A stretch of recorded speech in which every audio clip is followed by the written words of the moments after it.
अगर आपको ज़िंदगी में कभी ये चेक करना हो ना कि अगले बंदे को आपसे हसद है या नहीं है, तो एक बड़ा सिंपल सा एक फार्मूला है, यानी एक टेस्टर है, एक फार्मूला है जो मैं आपको बताने लगा हूँ। उन तमाम लोगों के लिए जो ये जानना चाहते हैं कि अगला बंदा आपसे हसद कर रहा है या नहीं कर रहा। और वो ये है कि आप उसके पास जाएं और उसके पास जाकर आप उसी के शोबे से, उसी के प्रोफेशन से ताल्लुक़ रखने वाले किसी और शख्स की आप तारीफ़ करके देखें उसके सामने। आपको अंदाज़ा हो जाएगा, आपको पता चल जाएगा उसके रिस्पॉन्स से कि ये बंदा हासिद है या नहीं है, ये हसद कर रहा है या नहीं कर रहा। यहाँ तक कि आप किसी पीर बाबे के पास चले जाएं और आप उसके सामने किसी दूसरे पीर की तारीफ़ करना शुरू कर दें, अगर तो वो उसकी तारीफ़ करके मुस्कुरा दे और वो उसको अच्छे अल्फाज में याद करे और आपको आगे से ये कहे कि यकीनन वो भी एक अच्छा इंसान है और वो भी यही काम कर रहा है जो मैं काम कर रहा हूँ, तो इसका मतलब क्या है? इसका मतलब है कि बंदा ज़र्फ़ वाला है। लेकिन अगर वो उसके ख़िलाफ़ कुछ ना कुछ उगलना शुरू हो जाए और उसको अपने आप को वो डिफेंड करना शुरू कर दे, अपने आप को बड़ा साबित करना शुरू कर दे, तो इसका मतलब है कि वो हासिद भी है, ना सिर्फ हासिद है बल्कि एक अनप्रोफेशनल बंदा भी है। इसी तरह आप किसी साहिब इल्म के पास चले जाएं जो बंदा बहुत जानता हो, उसके सामने जाके आप किसी और साहिब इल्म की तारीफ़ शुरू कर दें, उससे भी आपको पता चल जाएगा कि अगर तो वो उसकी बात सुन के उसको ये हज़म हो जाए और वो मुस्कुराए और आपको कहे कि वो भी एक अच्छा इंसान है, यकीनन वो भी चीज़ों को जानता है, तो इसका मतलब भी ये है कि वो ज़र्फ़ वाला है। लेकिन अगर वो भी उसके अगेंस्ट कोई ना कोई बात अपनी शुरू कर दे, अपने आप को जस्टिफाई करना शुरू कर दे, तो इसका मतलब है कि ये बंदा हासिद है। आप जिस मर्ज़ी फील्ड के अंदर हैं, आप उसी फील्ड के किसी और शख्स की तारीफ़ करना शुरू कर दें। किसी नात ख्वां के सामने किसी दूसरे नात ख्वां की तारीफ़ करके देखें, किसी वकील के सामने किसी दूसरे वकील की, किसी सियासतदान के सामने किसी दूसरे सियासतदान की तारीफ़ करके देखें, किसी अपने डॉक्टर के सामने किसी दूसरे डॉक्टर की तारीफ़ करके देखें, तो आपको फ़ौरन से पता चल जाएगा उनके रिएक्शन से। और जो लोग नहीं खुश होते, जो लोग बाकायदा इसके ऊपर इन्फीरियर कॉम्प्लेक्स होता है ना उनको, जो इनसिक्योर हो जाते हैं, कई लोग तो ऐसे होंगे जो इनसिक्योर हो जाएंगे, वो आपसे दोबारा बात ही नहीं करेंगे। इसका मतलब क्या है कि हमारे अंदर गंदगी है, इसका मतलब है कि हमारे अंदर क्या है? हसद है हमारे अंदर।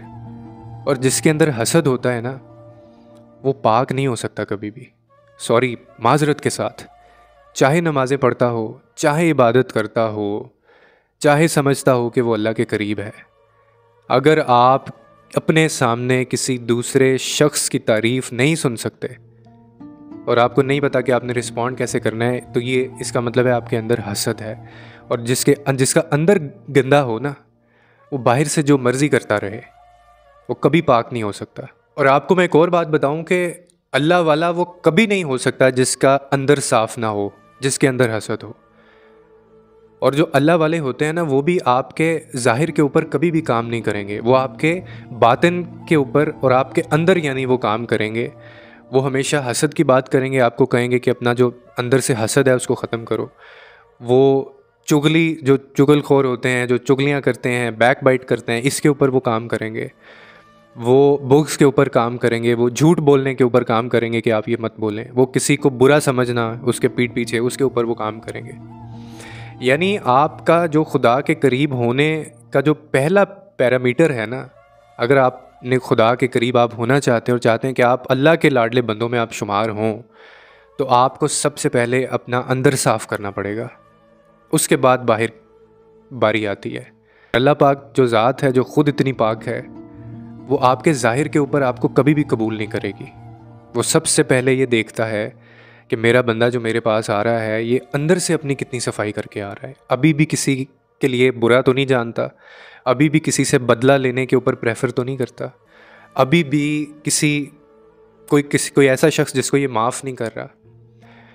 तो ये बहुत ज़रूरी चीज़ें होती हैं, असल में एक इंसान को ये चीज़ें बनाती हैं। और अल्लाह वाले सिर्फ़ यही लोग हो सकते हैं जो अपने बातिन यानी अपनी अंदरूनी जो बीमारियां हैं ना, इनको बाकायदा डिसीज़ कहा गया है कि ये हसद करना, चुगली करना, झूठ बोलना या जेलसी फील करना, अपने आप को सुपीरियर समझना, अपने आप को बहुत बड़ी बला समझना, दिस इज़ कैटेगोरिकली डिसीज़। ये इसको डिसीज़ कहा गया है कि ये अंदरूनी बीमारियां होती हैं जो आपको अंदर से खा रही होती हैं, ख़त्म कर रही होती हैं। इसीलिए कोशिश करें कि एक तो आप इन लोगों में शुमार ना हो कभी, और अगर आपको लगता है कि आप ज़र्फ़ वालों में से नहीं हैं, तो फिर आप अपने अंदर की सफाई करना शुरू कर दें ताकि आप खुदा के करीब जा सकें।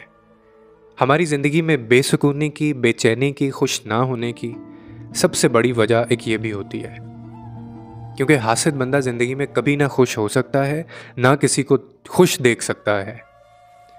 इन लोगों में कभी शुमार मत होइएगा, ये लानत होती है अल्लाह ताला की उनके ऊपर। लोगों के लिए आसानियाँ पैदा करें, रब आपके लिए आसानियाँ पैदा करेगा।